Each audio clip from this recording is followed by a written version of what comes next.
Hello, dear friend. Have you ever found yourself lying in bed in the middle of the night, with everything around you fast asleep, and yet you have to get up once again, walking barefoot on the cool floor just to pass urine? If that sounds familiar, you are not alone. Uncle Daniel from Canada has experienced this too, and Auntie Sunita from Chennai had to change 3 alarm clocks because she kept waking up at night even though no alarm was set.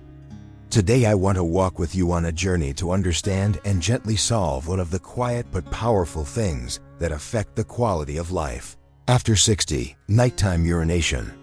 Some people believe this is just a part of aging, but science has shown that over 75% of seniors in India are unknowingly following one small mistake that makes their kidneys work at the wrong time, disturbing the most precious sleep of the night.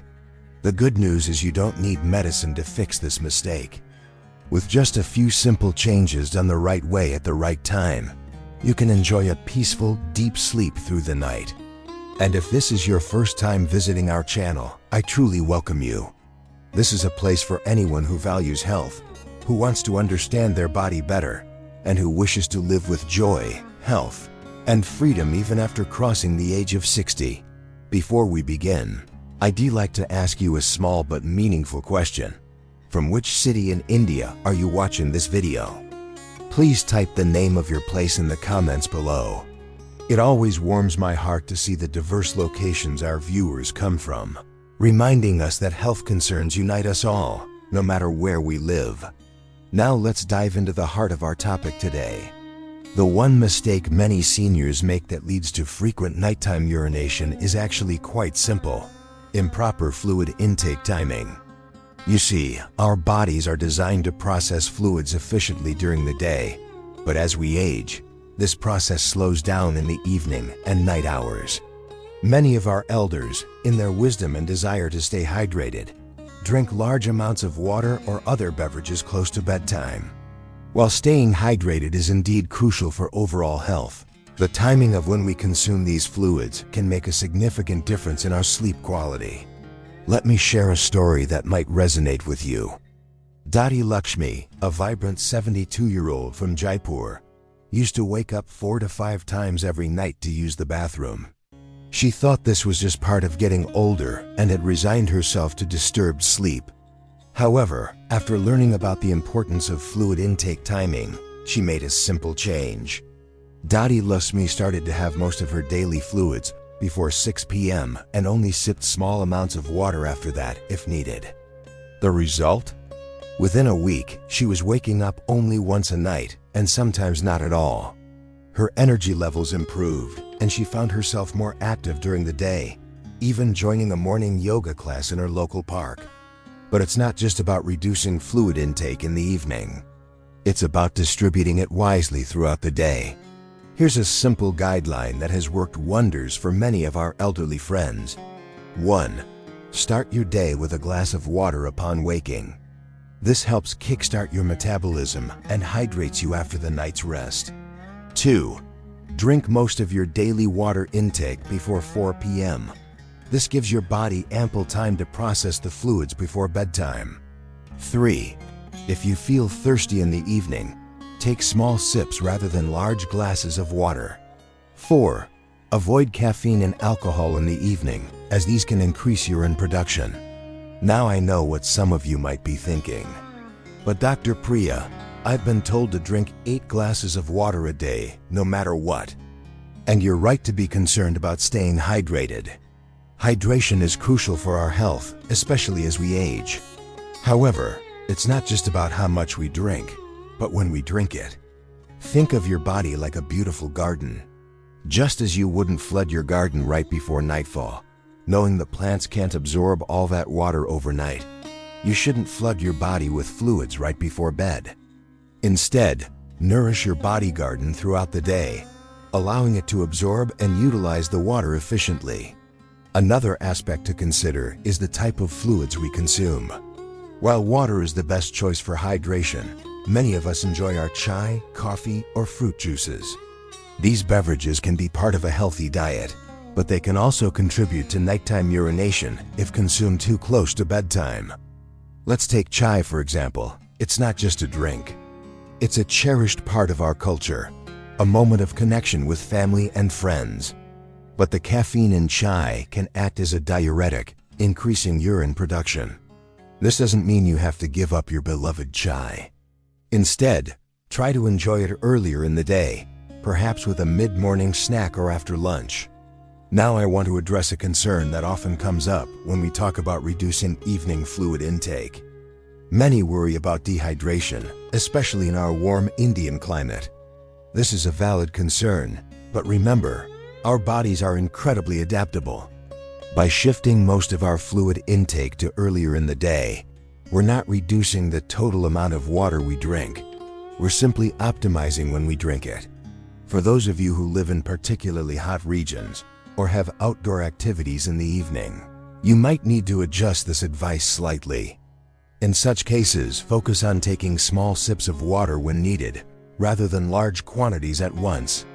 It is also worth mentioning that certain medical conditions and medications can affect our need to urinate at night.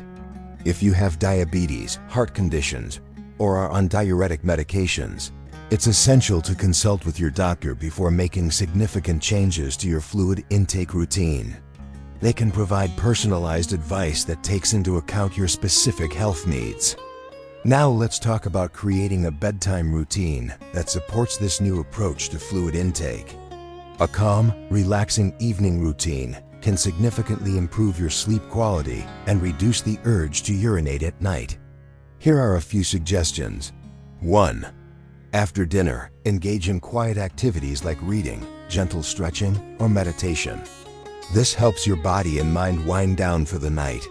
2. If you enjoy a warm beverage before bed, try a small cup of caffeine-free herbal tea like chamomile or tulsi. These can be soothing without adding significant fluid volume. 3. Use the bathroom right before getting into bed, even if you don't feel a strong urge. This can help empty your bladder more completely before sleep. 4. Keep your bedroom cool and comfortable.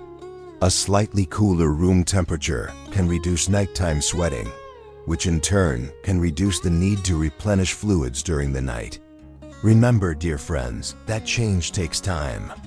If you've been in the habit of drinking large amounts of fluids in the evening for years, it might take a week or two for your body to adjust to this new routine. Be patient with yourself and persistent in following these guidelines. As we wrap up our discussion today, I want to remind you that taking care of our health as we age is not about limitations or deprivation.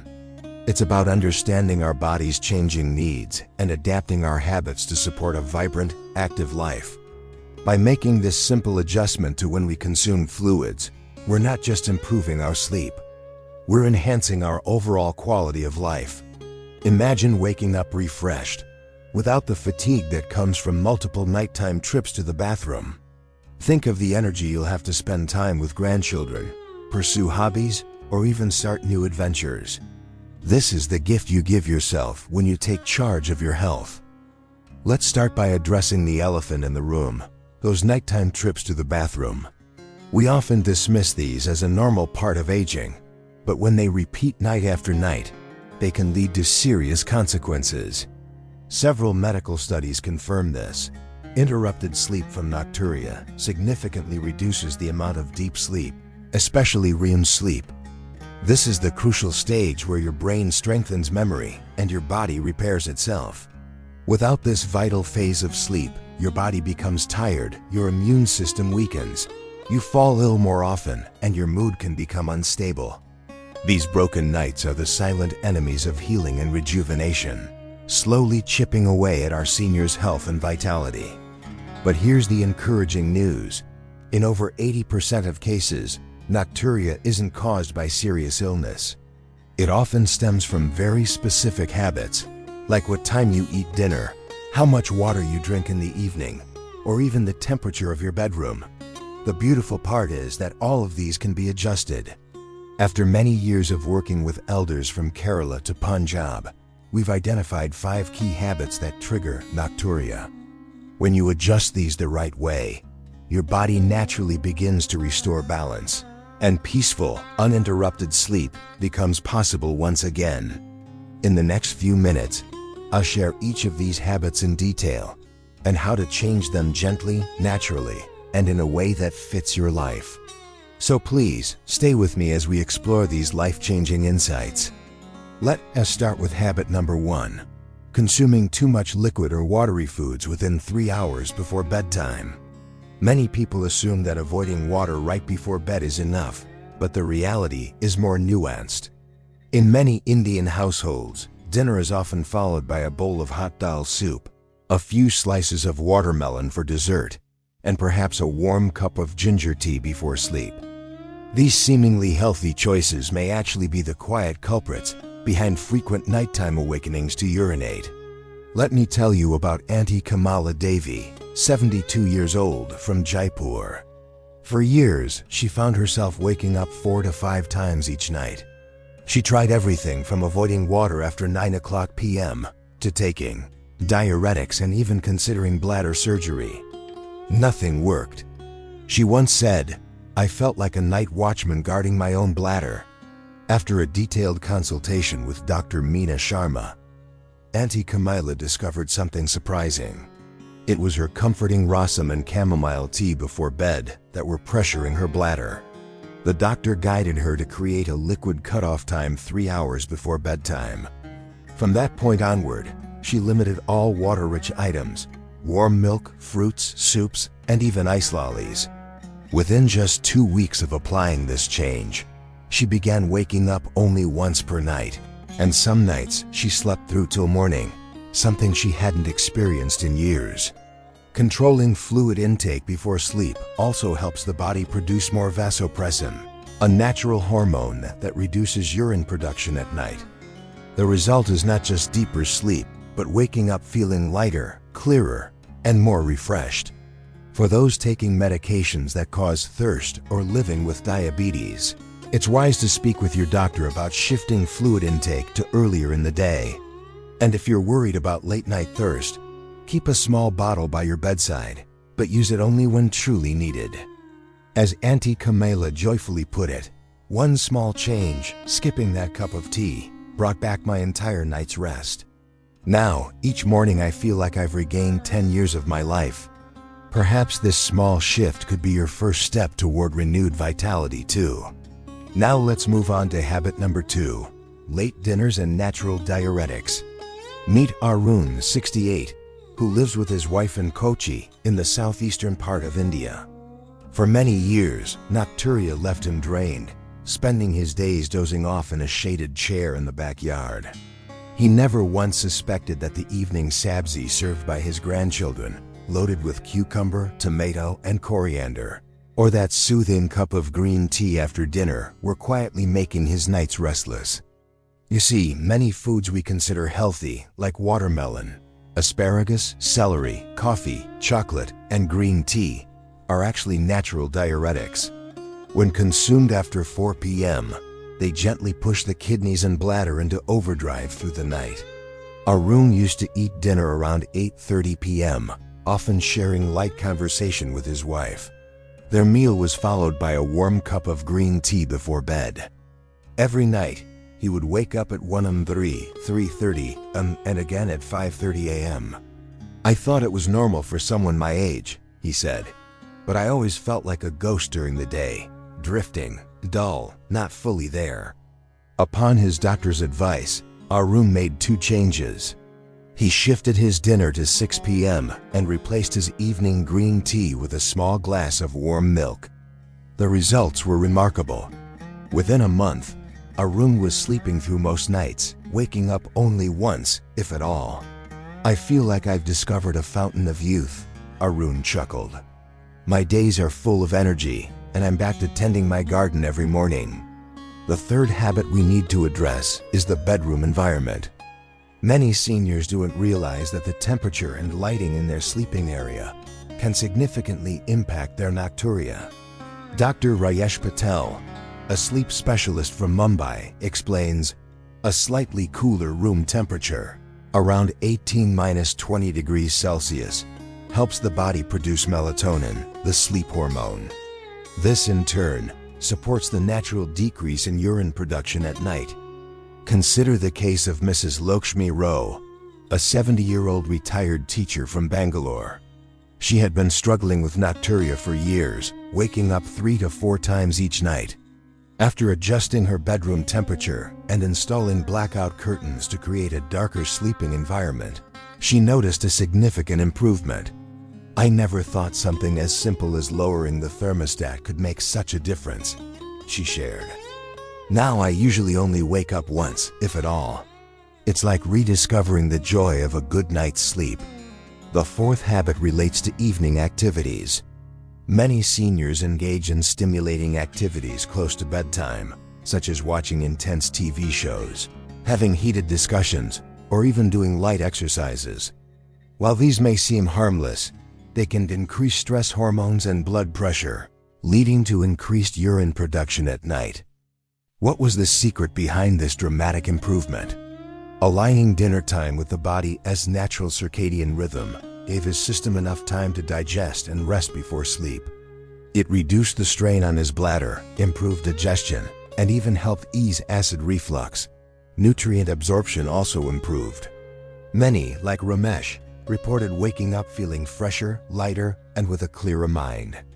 "I thought I had to live with it forever," Ramesh shared. "But moving dinner earlier and skipping that cup of tea changed everything. My wife even joked that I looked energetic enough to attend the morning yoga class with her." Now let's explore another common habit that might be doing more harm than good. In many Indian households, especially among elders, the habit of going to the bathroom right before bed is seen as a wise, cautious tradition passed down through generations. It feels like the sensible thing to do. Empty your bladder just in case, to ensure uninterrupted sleep. Take the story of Savita Joshi, a 74-year-old widow from Pune who lives with her granddaughter. Each night, she would wrap up her day with a warm glass of milk, a few pages from the Bhagavad Gita, and a just-in-case bathroom visit. "I didn't really feel the urge," she admitted, "but I thought it would help me sleep better." And yet, she found herself waking up at least 3 times every night. After consulting with Dr. Samir Kulkarni, a respected urologist in Mumbai, she was surprised to learn that her routine might be part of the problem. He explained that the bladder is made of muscles that learn habits. When you frequently empty your bladder, even when it's not full, it starts to send urgency signals, even with a small volume, just 100 to 150 milliliters, instead of the usual 300 to 500 milliliters. The result? Frequent wake-ups for barely a trickle. Within weeks, she was sleeping uninterrupted for 5 to 6 hours, something she hadn't experienced in years. Smiling, she shared, "I never realized I was creating my own problem. Now I trust my body more. I wake up each morning feeling energized, like I did in my younger days." If you're on diuretics or have a medical condition, of course, speak to your doctor before changing habits. And for those with limited mobility, keeping a small bottle beside the bed is fine. Just don't reach for it out of habit. Trust that your body knows when it really needs to go. Sometimes letting go of one small habit can restore an entire night's sleep, just like it did for Auntie Savita. The first surprising insight he received was this: his sleep posture was silently pressuring his bladder. Sleeping on the stomach, or in any position that compresses the abdomen, can directly stress the bladder. This pressure can create a false signal, prompting the body to wake up even when the bladder is not full. Moreover, using a pillow that is too high or too flat can disrupt blood circulation.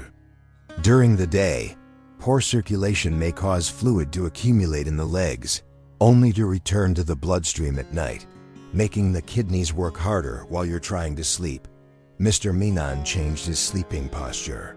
He began lying on his left side with a pillow between his knees, and used a properly sized pillow under his head to keep his neck aligned with his spine. The results were remarkable. Within a month, Mr. Menon's nighttime bathroom visits decreased from 4 to just 1. He reported feeling more rested and energetic during the day. "I never imagined that something as simple as changing how I sleep could make such a difference," he shared. "It's like I've regained years of my life."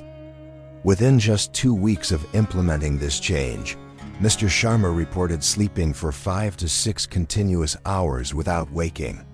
The shift was remarkable, and science supports it. Sleeping on the left side with a pillow between the legs helps align the spine, eases pressure on the bladder, supports circulation, reduces back pain, and promotes deeper rest. With a gentle smile, Mr. Sharma shared, "I never imagined it was just the way I was lying down. Now I wake up not only without the urge to rush to the bathroom, but also with less back stiffness and a lighter feeling overall. I only wish I had known this decades ago." In a country like India, where daily routines and traditions are deeply cherished by seniors, even something as simple as adjusting sleep posture can be a powerful, no-cost change. Give your body a chance to rest the right way. Perhaps that peaceful night you've been waiting for is just one good posture away. Following their advice, Mrs. Lakshmi made simple but meaningful changes. She switched to breathable cotton nightwear, used a small fan for airflow, and opened her window slightly to let in the night breeze. In just 1 week, her nighttime awakenings dropped by half. By the 3rd week, she shared, "I always blamed age, but it turns out it was just my pajamas and the heat." Many Indian elders are used to layering up at night for warmth, but studies suggest that excessive insulation can interrupt restful sleep. The ideal sleeping temperature for deep rest is around 18 to 20 degrees Celsius, and loose, airy fabrics like cotton or linen help the body regulate heat without sweating. For those prone to feeling cold, layering 2 or 3 light garments and using a breathable blanket is better than trapping heat under heavy clothing. Overheating not only causes sweating but can also disrupt hormonal rhythms essential for deep sleep. Mrs. Lakshmi beamed as she said, "Who would have thought that the fabric I wore and the air in my room would let me sleep like a child again? These days, I wake up feeling fresher, my body feels lighter, and my mood has lifted too." In homes across Delhi, Mumbai, and even in smaller towns like Vellore, many elders have started to shift these long-held habits. They're surprised to find that they no longer wake up with the same urgency to urinate. Their sleep stretches through the night. They rise feeling lighter, more refreshed, and ready to greet the morning with energy and a gentle smile. If you are still with me now, reading these final lines, it means you truly care about your health, your peace, and your daily joy. So I invite you to share with us in the comments below which part of this video spoke to you the most. Or, if that feels too personal, simply type the word "hope" so we know you're still holding on to the possibility of better days. Don't forget to subscribe to this channel, turn on the notification bell, and share this video with a friend or loved one who might be silently searching for a restful night. You have spent your life caring for your family. Now let's care for you. Wishing you a peaceful sleep tonight, and I'll see you in the next video. Remember, small changes can lead to big improvements in your quality of life. Stay healthy, stay active, and most importantly, stay hopeful. Good night, and sweet dreams.